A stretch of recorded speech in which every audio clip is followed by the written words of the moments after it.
The silver fork trembled in my hand as I set it down beside the untouched salmon on my plate.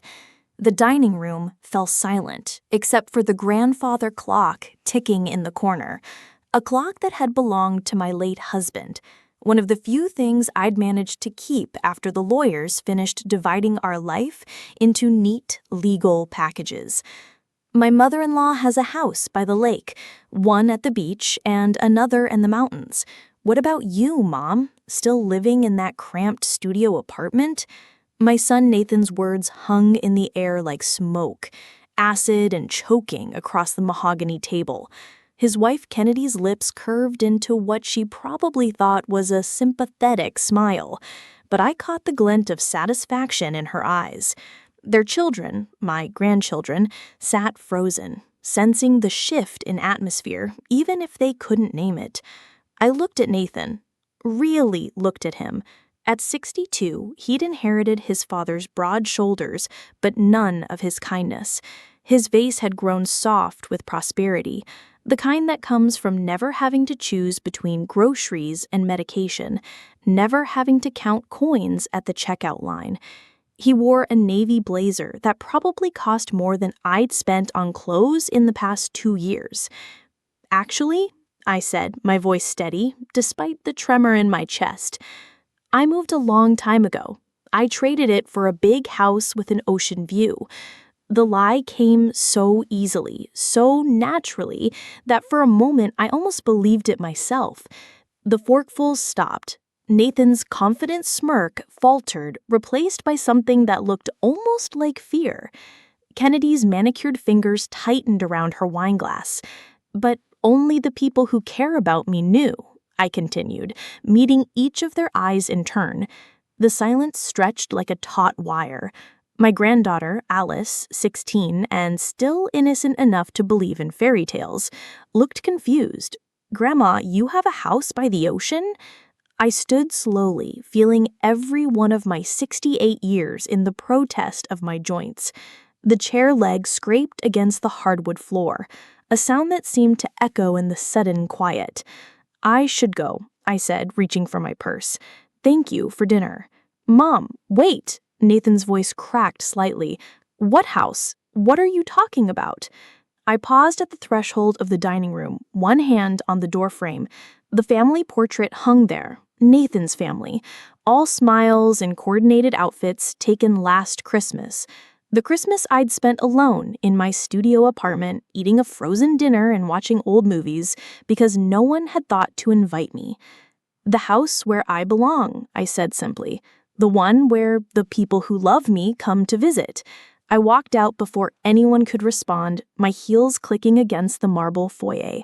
Behind me, I heard the scrape of chairs, urgent whispers, Kennedy's voice sharp with something that might have been panic.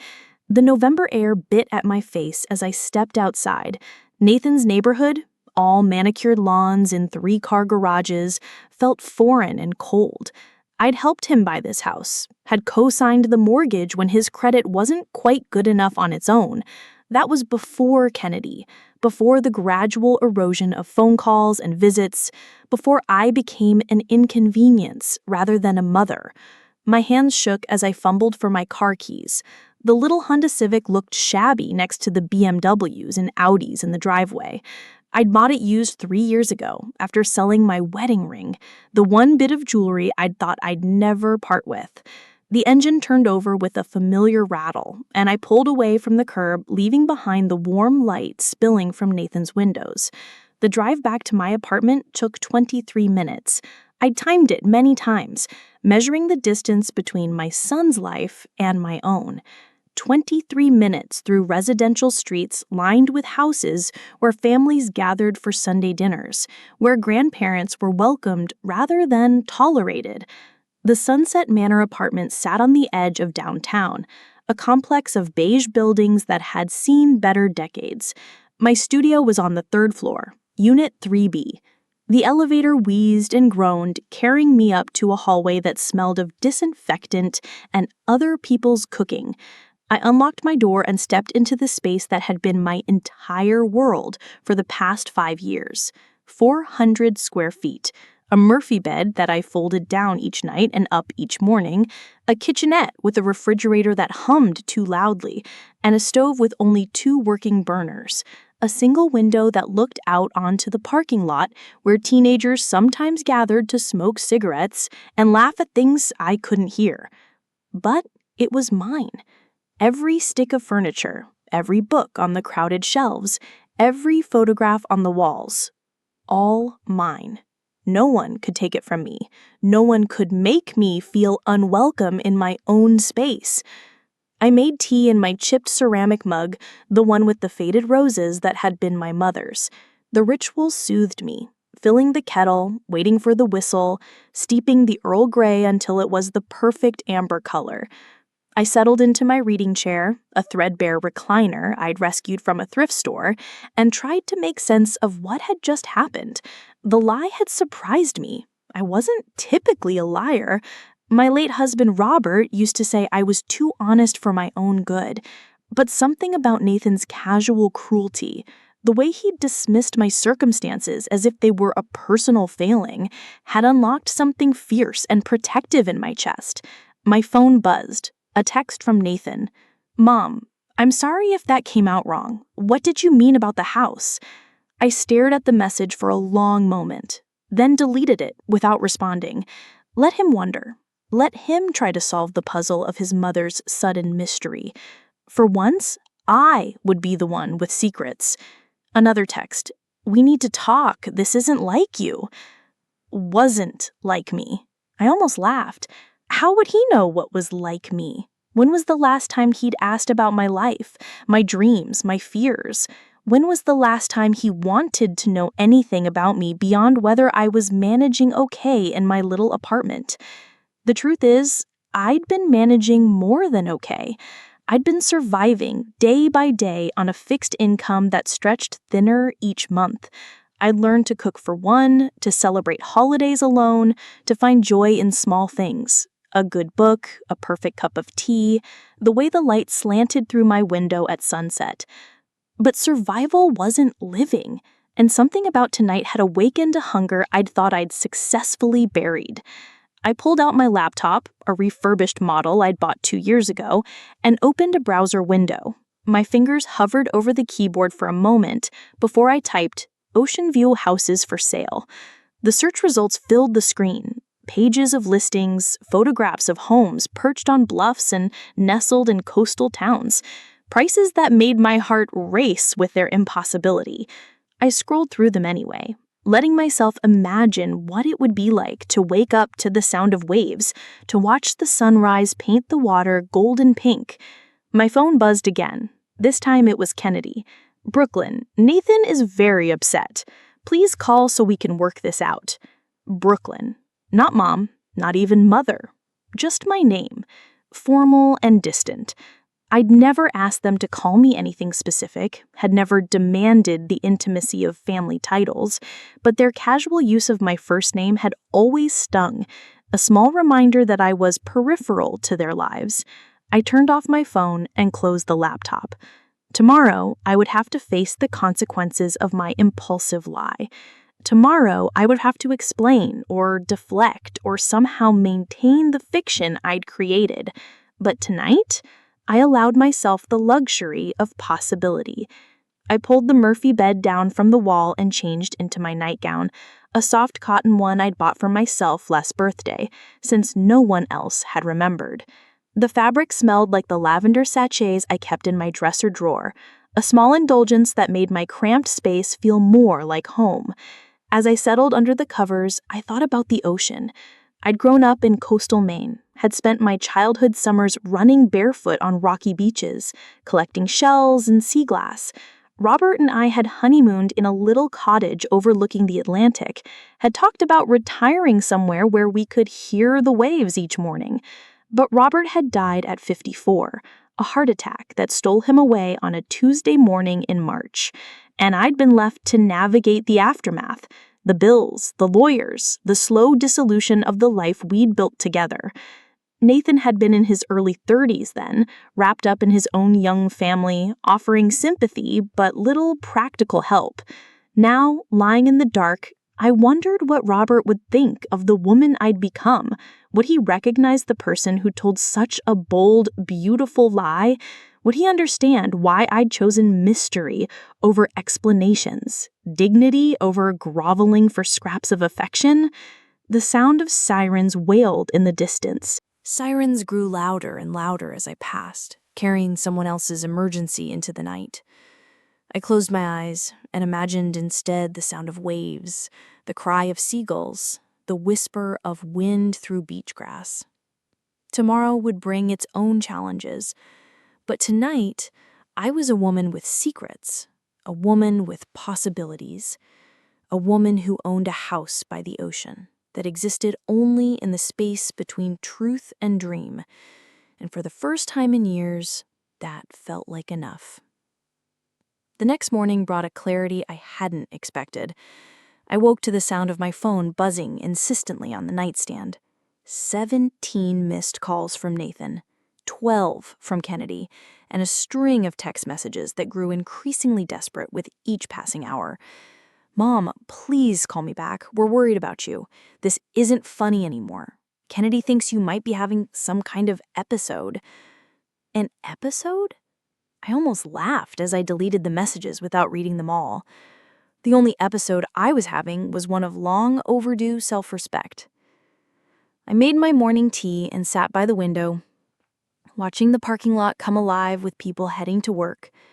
Mrs. Chen from 2A walked her ancient Pomeranian, Mr. Rodriguez loaded his truck with landscaping equipment, and the college students from the building next door stumbled out looking like they'd made poor choices the night before. These were my neighbors, my community. Not the manicured perfection of Nathan's subdivision, but real people living real lives. When Mrs. Chen had fallen and broken her hip last winter, I'd driven her to doctor's appointments. When Mr. Rodriguez's wife had died, I'd brought her casseroles and sat with him while he cried. When the college students had locked themselves out at 2 a.m., I'd let them use my phone to call a locksmith. This was belonging. This was being needed. My phone rang. Nathan again. I stared at his name on the screen, remembering the little boy who used to crawl into my lap when he had nightmares, who'd made me Mother's Day cards with construction paper and glitter. When had we lost each other? When had I become a burden instead of a blessing? I answered on the 6th ring. "Mom, thank God. We've been trying to reach you all night." "I was sleeping," I said mildly. "People my age need their rest." "About last night. I'm sorry if I upset you, but you have to understand how crazy this sounds. A house by the ocean? Mom, your last bank statement. You've been looking at my bank statements?" The words came out sharper than I intended. A pause. "Kennedy was worried. She asked me to check on your finances, make sure you weren't being scammed or what, Nathan? Or losing my mind?" "That's not what I meant." But his voice carried the weight of exactly what he meant. I closed my eyes, feeling the familiar tug of wanting to smooth things over, to make myself smaller so everyone else could be comfortable. The old Brooklyn would have apologized, would have explained away the confusion, would have made herself the problem to solve, rather than the person to respect. "I need to go," I said instead. "Mom, wait. Let's meet for coffee. Let's talk about this." "There's nothing to talk about." I said what I said. "But it doesn't make sense. Where would you get the money for—" I hung up. The silence that followed felt like freedom and terror in equal measure. I'd never hung up on Nathan before. I'd never refused to explain myself. Never left him to wonder about my life or my choices. The power of it was intoxicating. But the fear was real too. What if he drove over here? What if he demanded to see this fictional house? What if one moment of defiance collapsed under the weight of practical questions? I needed air. I needed to think. I dressed carefully in my best navy slacks and the cashmere sweater I'd bought myself for Christmas, a small indulgence that had felt scandalous at the time. I drove to the harbor 20 minutes away, where the fishing boats bobbed in the early morning mist. The ocean stretched endlessly before me, gray, green, and powerful. I'd forgotten how it felt to stand at the edge of something vast, something that made human problems seem small and temporary. The salt air filled my lungs, sharp and clean. Beautiful morning for it. I turned to find a woman about my age approaching. Her silver hair pulled back in a practical ponytail. She wore paint-stained jeans and a fisherman's sweater that looked like it had seen decades of use. Yes, I agreed. It is. I'm Florence Finney, she said, extending a hand. I have a studio in the old warehouse district. Come down here when I need to remember why I paint seascapes. Brooklyn Hillis. I shook her hand, surprised by the strength of her grip. You look like you're working through something, Florence, said Florence, settling onto a nearby bench. The ocean's good for that. I found myself sitting beside her, though I couldn't say why. Strangers made me nervous usually, but there was something steady about Florence, something that invited honesty. I told a lie yesterday, a big one. Good for you. Florence's response was immediate and fierce. About time you had some secrets. I stared at her. You don't even know what I lied about. Doesn't matter. The way you said it tells me everything I need to know. Someone's been making you feel small, and you decided to take up some space. She smiled, and I noticed paint under her nails, blue and white. Ocean colors. What was the lie? I told my son I owned a house by the ocean. And do you? Of course not. I live in a studio apartment downtown. I can barely afford groceries some months. Florence was quiet for a moment, watching the waves. You know, I've been living in the same house for 30 years. Bought it when my husband died and I needed a fresh start. It's nothing fancy. 2 bedrooms, needs work, but every morning I wake up to this view. She gestured toward the water. Been thinking about getting a roommate, someone to help with expenses and maybe provide some company. My heart started beating faster. A roommate? The right roommate? Someone who understands that silence is golden, but conversation is silver. Someone who won't judge me for painting at 3 a.m. or making coffee at 5. She looked at me sideways. Someone who might appreciate waking up to the sound of waves. I felt something shift inside my chest, like a door opening that had been locked for years. I don't know if I could afford utilities split 2 ways, maybe $400. I'm not looking to make money, just to share the space and the bills. $400. It was more than I was paying for the studio, but not impossibly more. And to wake up to the ocean every morning? To have the lie become truth? Why? I asked. Why would you offer this to a stranger? Florence stood and brushed sand from her jeans. Because 30 years ago, I was a stranger in this town with a broken heart and no idea how to rebuild my life. Someone helped me then. Maybe it's time to pass that forward. She pulled a business card from her pocket. Simple white cardstock with her name and phone number. Think about it. If you're interested, call me. I'll show you the place. After she left, I sat on the bench for another hour, turning the card over and over in my hands. The morning sun burned off the mist, revealing the water in all its glory, silver and blue and endless. Seagulls wheeled overhead, their cries mixing with the sound of waves against the rocks. My phone buzzed. Another text from Nathan. Mom, Kennedy and I are coming over tonight. We need to talk about getting you some help. Help? As if I were a problem to be solved rather than a person to be respected. As if my moment of mystery was evidence of decline rather than growth. I looked at Florence's card again, then at the ocean stretching toward the horizon. Somewhere out there, possibilities waited. Somewhere out there, a woman named Brooklyn Hillis could wake up to the sound of waves and paint seascapes and drink coffee at 5 a.m. without explaining herself to anyone. I stood and walked to the edge of the pier, letting the wind whip my hair around my face. The old Brooklyn would have gone home and waited for Nathan and Kennedy to arrive. She would have apologized for the confusion, would have explained away the confusion, would have made herself the problem to solve rather than the person to respect. But the new Brooklyn, the one who owned a house by the ocean, the one who had secrets and possibilities, she had other plans. I pulled out my phone and dialed the number on the card. "Florence, it's Brooklyn. About that room." The waves crashed against the rocks below, applauding my decision, welcoming me home to a life I'd almost forgotten I wanted. Nathan and Kennedy could come looking for me tonight.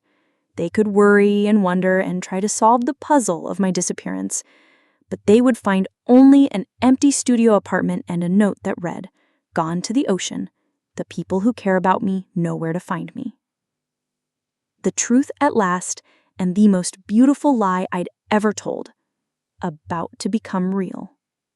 On a bluff overlooking the harbor, like a weathered lighthouse keeper cottage, the cedar shingles had turned silver with age, and the wraparound porch sagged slightly under the weight of decades of storms. But the windows faced east, toward the ocean, and when she opened the front door, the sound of waves filled the air like a constant lullaby. "It's not much," she said, leading me through rooms painted in soft blues and grays. "But it's home." Not much. The woman was insane. The living room had built-in bookshelves that stretched from floor to ceiling, filled with art books and poetry collections. A stone fireplace dominated one wall, its mantel decorated with pieces of sea glass and smooth stones. And everywhere, there were paintings, seascapes that captured the ocean in all its moods, from storm-tossed fury to mirror-calm serenity. "You painted all these?" I asked, stopping before a canvas that showed the harbor at sunset, the water painted in shades of gold and pink that made my chest ache with longing. 30 years worth, Florence said. "The ocean changes every day. I try to keep up." The bedroom she showed me was small, but perfect. A dormer window looked out over the water, and I could imagine waking each morning to that view. A writing desk sat beneath the window as if waiting for someone to sit and compose letters to the horizon. The previous tenant was a writer, Florence explained. She lived here for 3 years, working on a novel about fishing families. Sweet girl. But she got married and moved to Portland. A writer? I'd always wanted to write. Had filled journals with observations and stories back when I thought I had time for dreams. Maybe here, with the ocean as my muse, I could find those words again. "I'll take it," I said, surprising myself with the certainty in my voice. Florence smiled. "Don't you want to think about it? Talk it over with your family?" "My family thinks I'm losing my mind. They're probably at my apartment right now, planning an intervention." I turned back to the window, watching fishing boats navigate the harbor. For the first time in years, I know exactly what I want. "Good. When can you move in?" "Is tomorrow too soon?" That evening, I sat in my studio apartment for the last time, surrounded by boxes I'd packed with methodical precision. Everything I owned fit into 12 cardboard containers, a lifetime reduced to manageable portions. The efficiency of it was both liberating and heartbreaking. I'd left Nathan's frantic voicemails unanswered, had ignored Kennedy's texts asking if I was having an episode. Let them wonder. Let them drive over here and find me gone. The note I'd written sat on the kitchen counter, propped against the coffee maker that had been my constant companion for 5 years. At 8, I heard footsteps in the hallway. Then Nathan's voice raised an argument with Mr. Rodriguez. "I'm her son. I need to check on her. She's not answering her phone." "She no want to talk to you," I think Mr. Rodriguez replied in his careful English. "She very smart lady. She know what she doing." "Sir, I appreciate your concern, but my mother is elderly and confused. She's been saying things that don't make sense." Elderly and confused. The words hit me like physical blows. I pressed my ear to the door, listening to my son reduce me to a diagnosis, a problem to be managed. "She helped me when my Maria die," Mr. Rodriguez said firmly. "She bring food, sit with me when I cry. She good woman. You no worry about her." "But she's talking about owning a house by the ocean. That's impossible. She can barely afford this place." "Maybe she have more than you think. Maybe she have things you no understand." The silence that followed was heavy with implications. Then came the knock on my door, firm, demanding. "Mom, I know you're in there. Open up." I stood frozen, my hand on the deadbolt. The old Brooklyn would have opened the door, would have apologized and explained and made everything comfortable for everyone else. But she was gone, packed away with my old life. "Brooklyn," Kennedy's voice now, saccharine with false concern. "We just want to make sure you're okay. Dr. Patterson said confusion can be a sign of I'm fine," I called through the door, "and I'm moving out tomorrow." A pause. Then Nathan's voice, sharp with panic. "Moving where? Mom, you can't just disappear." "I'm not disappearing. I'm going home." "This is your home." I looked around the cramped studio, at the Murphy bed folded against the wall, at the window that looked out on asphalt and streetlights. "No," I said quietly. "This was just where I was staying." "Mom, please let us help you.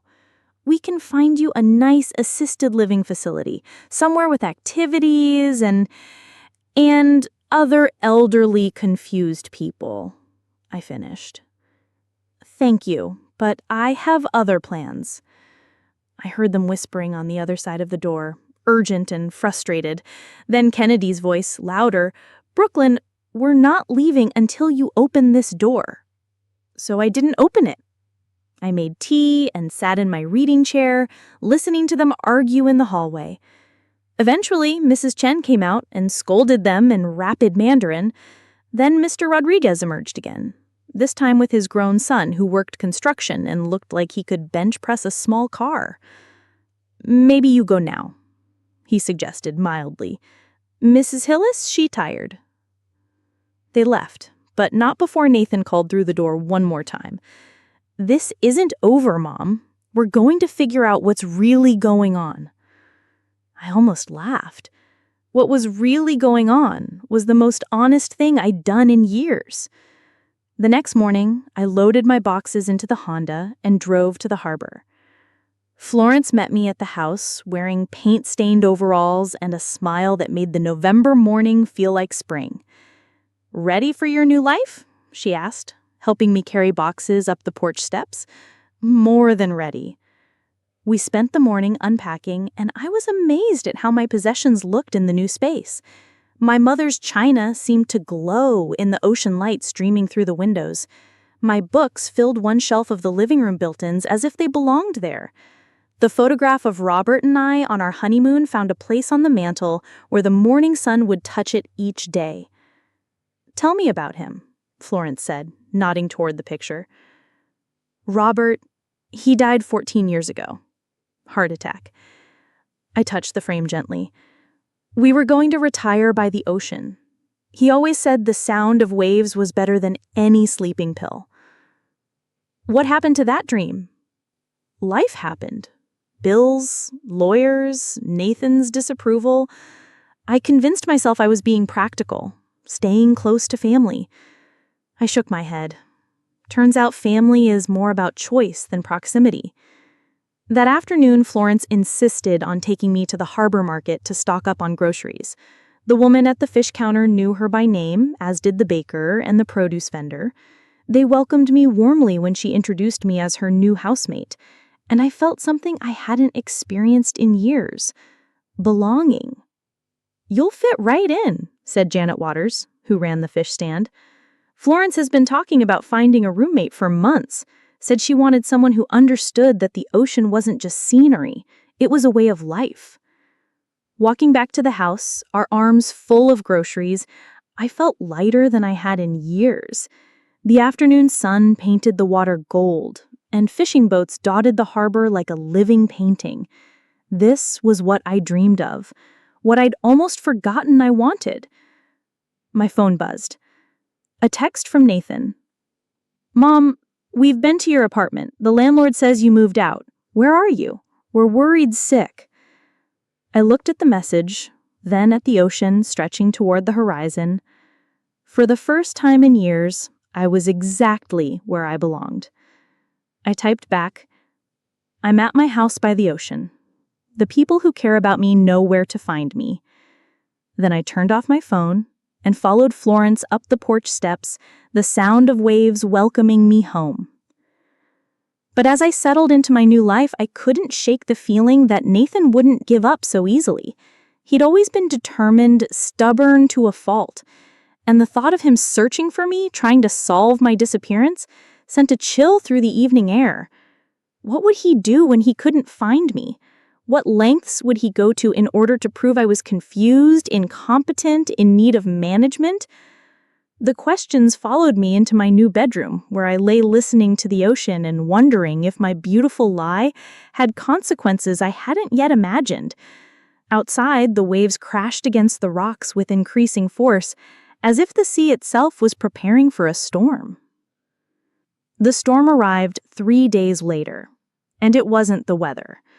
I was sitting at the writing desk in my bedroom, working on a letter to Robert, something I'd started doing since moving to the house, as if the ocean had given me permission to speak to the dead. The morning light filtered through the salt-stained windows, painting everything in shades of pearl and silver. Florence was in her studio working on a new painting of the harbor at dawn. The piece shattered when I heard car doors slamming in the driveway. From my window, I watched Nathan emerge from his BMW, followed by Kennedy and a woman I didn't recognize, middle-aged, carrying a briefcase, wearing the kind of sensible shoes that suggested official business.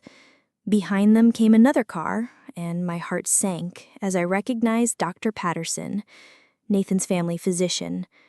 "Florence," I called downstairs. "We have visitors." She appeared in the doorway, paintbrush still in hand, her face darkening as she looked out the window. "Looks like an ambush." Nathan's knock was sharp and demanding. When Florence opened the door, I heard his voice carry up the stairs, confident, patronizing, the tone of a man who believed he was solving a problem. "Good morning. I am Nathan Schmoke, Brooklyn's son. I believe you have my mother staying here." "Brooklyn Hillis lives here?" "Yes, she's my housemate." "I'm afraid there's been a misunderstanding. My mother is unwell. She's been having episodes of confusion, making claims that aren't based in reality. We're here to help her." I crept to the top of the stairs, listening to the conversation that would determine the course of my life. "She seems perfectly lucid to me," Florence said, and I could hear the ice in her voice. "Very intelligent, actually. Great conversationalist." "Ma'am, I appreciate your concern, but you don't understand the situation. My mother has been living in a studio apartment downtown for 5 years. She can barely afford her medications. The idea that she could pay rent on a place like this is—" Nathan paused, and I could imagine him looking around the house, calculating its value. "Well, it's impossible." "Perhaps you don't know your mother as well as you think?" The woman with the briefcase spoke up. "Mr. Schmoke, perhaps we should speak with Mrs. Hillis directly. I'm Linda Albright, a social worker with Adult Protective Services. We received a call expressing concern about an elderly woman who may be experiencing financial exploitation." My blood turned to ice. Nathan had called APS on me. His own mother. "Brooklyn," Florence called up the stairs, "would you come down, please? There are some people here who'd like to speak with you." I descended slowly, feeling every eye on me. I dressed carefully that morning in my best slacks and a sweater Florence had complimented, but I wondered if they saw only an elderly woman playing dress-up in delusions of grandeur. "Hello, Nathan." "Kennedy." I nodded to them with cool politeness. Dr. Patterson, Miss Albright? Nathan stepped forward, his face a mask of concerned son. Mom, we've been so worried. You left without telling anyone where you were going. We found your apartment empty, your phone going to voicemail. I told you I was moving to my house by the ocean. I wasn't lying. But Mom, this isn't your house. This is... He gestured helplessly around the room. How could you afford this? I looked at him for a long moment, seeing not my son, but a stranger who'd reduced me to a financial statement, a problem to be solved. Nathan, when was the last time you asked me about my life, my dreams, my feelings? When was the last time you wanted to know anything about me beyond whether I was managing my pills correctly? That's not fair, isn't it? I turned to Miss Albright. You received a call about financial exploitation. May I ask who made that call? She consulted her notes. The caller reported that an elderly woman was claiming to own property beyond her means, possibly being taken advantage of by strangers. And the caller's name? I am not at liberty to... It was Nathan. I didn't make it a question. My son called you because I moved out of the hovel he was comfortable with me living in. Nathan's face flushed. Mom, that's not how it happened. You were talking about a house by the ocean, making claims that didn't make sense. I was worried you were being scammed. By whom? Florence? A woman who offered me a beautiful room at below market rent because she wanted company? Dr. Patterson stepped forward. Brooklyn, I think we should sit down and talk about this. There may be some cognitive issues we need to address. My cognition is fine. Thank you. But if you'd like to test it, I'm happy to oblige. I turned to Nathan. You want to know how I can afford this? Fine. Let me tell you what I've been doing with my money instead of explaining myself to children who see me as a burden. I walked to the mantel and picked up a folder I'd been keeping there. My real financial documents, not the simplified statements I'd been showing Nathan to avoid his lectures about spending. I've been investing, Nathan, for 14 years, since your father died. Small amounts, careful choices, companies I believed in, index funds, dividend stocks. While you were assuming I was incompetent, I was building a portfolio. I opened the folder and handed him the most recent statement. His face went white. This can't be right. 73,000, I said calmly. Not wealthy, but enough to pay rent on a room with an ocean view. Enough to live with dignity instead of just surviving. Kennedy grabbed the paper from Nathan's hands, her eyes widening. But you said you couldn't...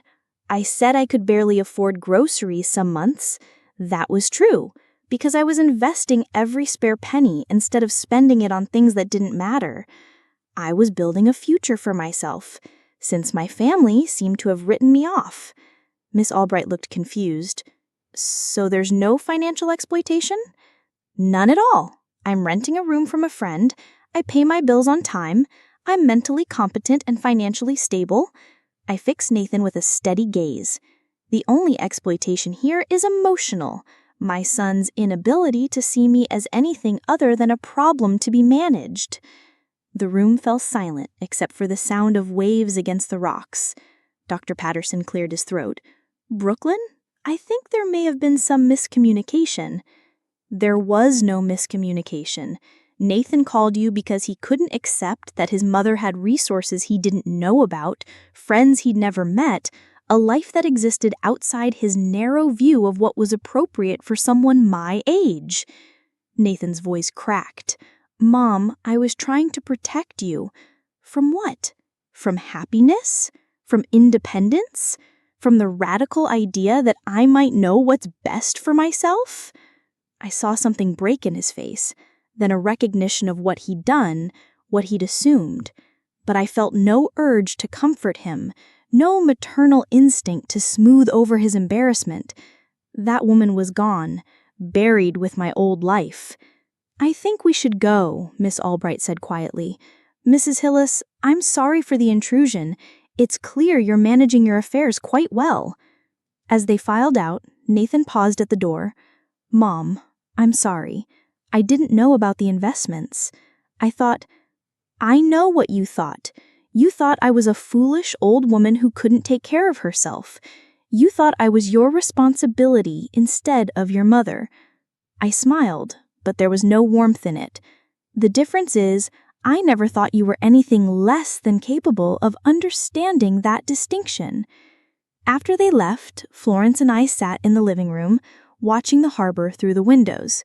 The confrontation had left me shaking, but not with fear, with a kind of fierce satisfaction.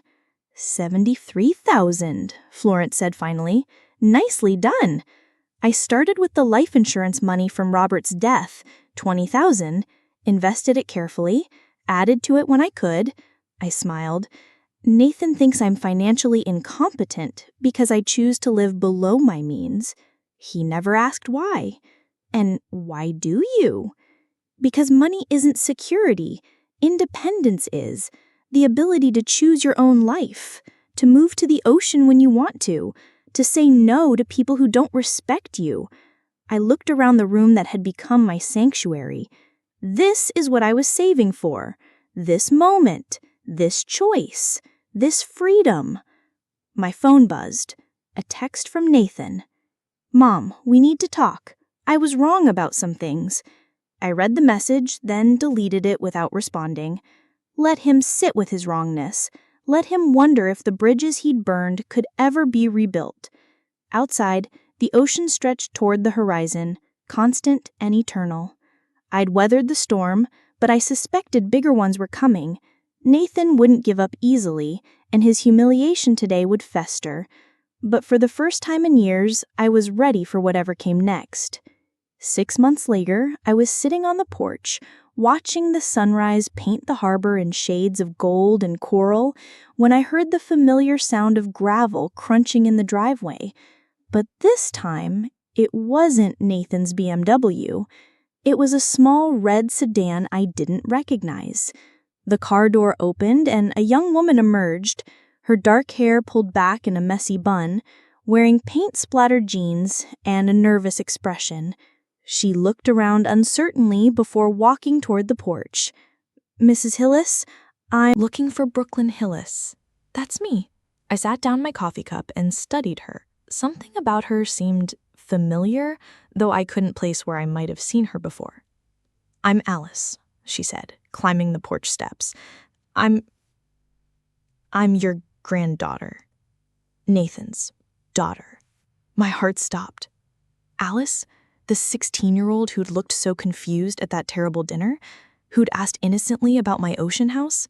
But she was older now, maybe 22 or 23, with the kind of confidence that comes from surviving your own mistakes.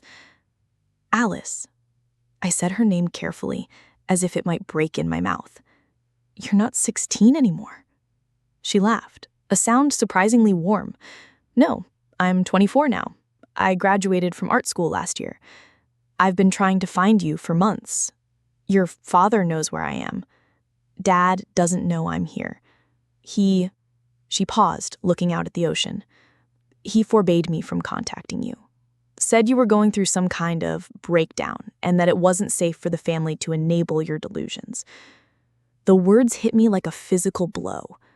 Even after the confrontation with Adult Protective Services, even after seeing my financial statements, Nathan was still spinning narratives about my mental state, still protecting his version of events where he was the concerned son and I was the problem. And you believed him for a while. But then I started thinking about that night at dinner, about what you said, about the house by the ocean, about how only people who cared about you would know where it was. She smiled. I realized I wanted to be one of those people. I studied her face, looking for traces of Nathan's manipulation, signs that this was another attempt to manage me. But all I saw was a young woman who looked tired and hopeful and genuinely sorry. How did you find me? I hired a private investigator. Cost me 3 months of tips from my waitressing job, but I had to know if you were really okay. She pulled out her phone and showed me a photo of the house. When I saw this place, I knew you'd been telling the truth all along. I gestured to the chair beside me. Sit. Tell me what's been happening." She settled into the wicker chair, accepting the coffee I offered. "Dad's been difficult since that day he came here. He's convinced you're being taken advantage of, that someone is manipulating you. He's been trying to get a lawyer to declare you incompetent." "On what grounds?" "He says you're exhibiting signs of dementia, making irrational financial decisions, isolating yourself from family." She took a sip of coffee and grimaced. "He's been building a case, collecting evidence of your erratic behavior." I laughed, but there was no humor in it. "Evidence like moving to a house I can afford? Like having investments he didn't know about? He's been going through your old medical records, looking for anything that might support his claim. He found records of you seeing a therapist after Grandpa Robert died, and he's trying to use that as evidence of mental instability." The violation of it took my breath away. Nathan had been investigating me like a criminal, building a case against my competence based on my grief over losing his father. The son I'd raised, the boy I'd loved unconditionally, had turned my sorrow into a weapon. "What does your mother think about all this?" "Mom goes along with whatever Dad says. She's been telling people you had some kind of psychotic break, that you're living in a fantasy world." Alice's voice hardened. She's been playing the part of the concerned daughter-in-law, talking about how hard it is to watch someone you love lose touch with reality.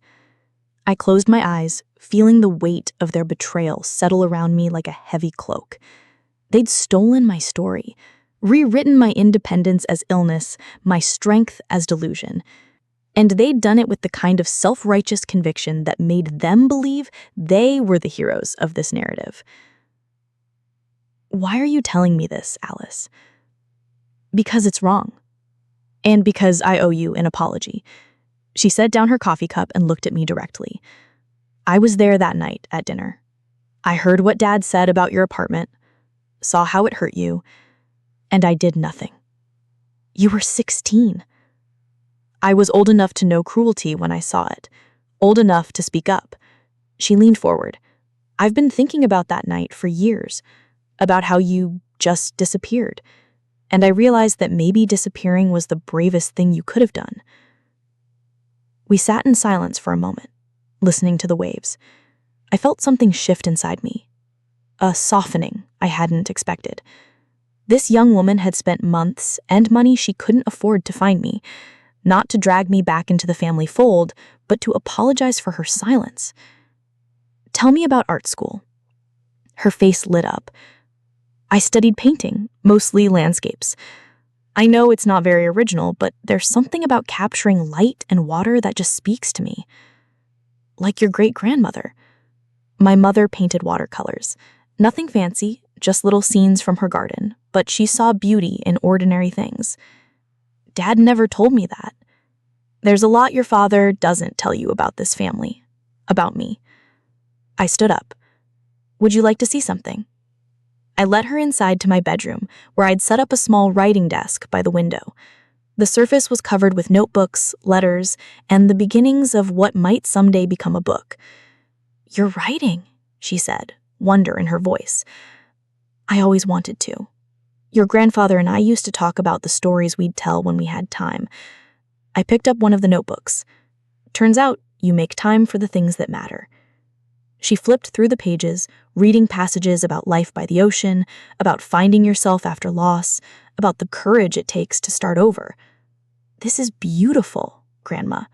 You should publish this." "Grandma?" The word hit me like a gift I hadn't expected. When had Nathan's children stopped calling me that? When had I become just Brooklyn, a name without relationship, without love? "Stay for lunch," I said impulsively. "I'll call Florence down from her studio. You can see her paintings." We spent the afternoon on the porch sharing stories and looking through Florence's portfolio. Alice had inherited the family eye for art, and she and Florence fell into an easy discussion about technique and inspiration. Watching them together, I felt something I hadn't experienced in years. The joy of being part of a conversation where my age was irrelevant, where I was valued for my thoughts rather than tolerated for my presence. As the sun began to set, painting the sky in brilliant oranges and purples, Alice turned to me. I want to keep coming here, if that's okay with you. What about your father? What about him? I'm 24 years old. I make my own choices about who I love. She smiled. And I choose you. The words were like a balm on wounds I'd thought I'd scarred over, but they also brought a sharp awareness of what I'd lost, what Nathan had stolen from me with his assumptions and his need for control. Your father won't give up easily, I warned her. He's still trying to prove I'm incompetent. Let him try. I've seen the woman who built a new life by the ocean, who had the courage to walk away from people who didn't value her. There's nothing incompetent about that. It's been almost 2 years since I walked away from Nathan's dinner table and stepped into the life I didn't know I was allowed to want. Nathan's attempt to have me declared incompetent failed spectacularly. After the visit from Adult Protective Services, word got around. Small towns have a way of chewing secrets into headlines. People whispered about how he tried to institutionalize his mother for moving into a house with a view. When the truth surfaced, that I had savings, investments, and a life of my own, he became a cautionary tale, not a concerned son. Even Dr. Patterson distanced himself, quietly noting in his records that I was of sound mind and spirit. It was humiliating for Nathan, I'm sure. But I didn't feel vindictive, just tired of explaining myself. So I stopped. I let him stew in the shame of his assumptions, let him deal with the silence that followed. And to his credit, or maybe just his pride, he never came back. Alice did, though. She moved into the guest room at Florence's house some months after our reunion, bringing with her paintbrushes, canvas rolls, and the gentle kind of defiance that comes from choosing to love someone your parents said was broken. We turned the old shed behind the house into a studio, and what started as afternoon painting sessions soon bloomed into something bolder, a storefront. Alice named it Two Tides. Because we're different generations but pulled by the same moon, she said with a grin. We painted together, side by side, she with her bold, modern strokes and color bursts, and I with my slower, more contemplative seascapes. Mine were simpler, quieter, but they sold. People said they felt calm when they looked at them. Peaceful. Lowell Hole. One afternoon, a man in a linen blazer and tortoise-shell glasses walked into the store. He spent nearly an hour studying our work before introducing himself as Leonard Prescott, owner of a well-known gallery up the coast. He asked if we'd consider exhibiting at their upcoming show on coastal artistry. Both of us? Alice had asked, blinking. Especially both of you, he said, eyes crinkling at the corners. There's something rare here. Generational resonance. You can feel the story beneath the paint. The gallery event was a whirlwind. Wine glasses, tiny hors d'oeuvres, polite applause. I wore the blue silk scarf Alice gave me for Christmas and tried not to tremble as strangers examined my brushstrokes. When one of my paintings sold, Low Tide at Dusk, for $2,400, I nearly fainted. By the end of the night, we'd sold 9 pieces between us. 9! That money, combined with the nest egg I'd been nurturing for years, was enough. Enough for a down payment on a small cottage less than 10 minutes from the gallery, perched on a cliff with a real, honest-to-God ocean view. This time, it wasn't a dream or a deflection. It was mine. Alice and I moved in last spring. She occupies the attic loft where she paints with the skylight open and music playing from her speakers. I wake up early and write letters I'll never send to Robert while the kettle boils and the gulls cry overhead. We paint, we laugh, we belong. Sometimes customers ask about the story behind our shop's name. I smile and tell them it started with a lie I once told over dinner, a lie that turned out to be the truest thing I'd ever said. Nathan. I haven't heard from him in over a year. Last I knew, his reputation never quite recovered. People remember the headlines. They remember the woman who proved him wrong with grace instead of vengeance. And me? I live in a house by the ocean now. Not just in words, not just in dreams. I live here with the granddaughter who chose love over legacy, and with a life I built, brushstroke by brushstroke, decision by decision. The waves still crash, the wind still hums through the beach grass, and each morning the tide reminds me nothing stays buried forever. Truth rises, so does peace, and I finally come home.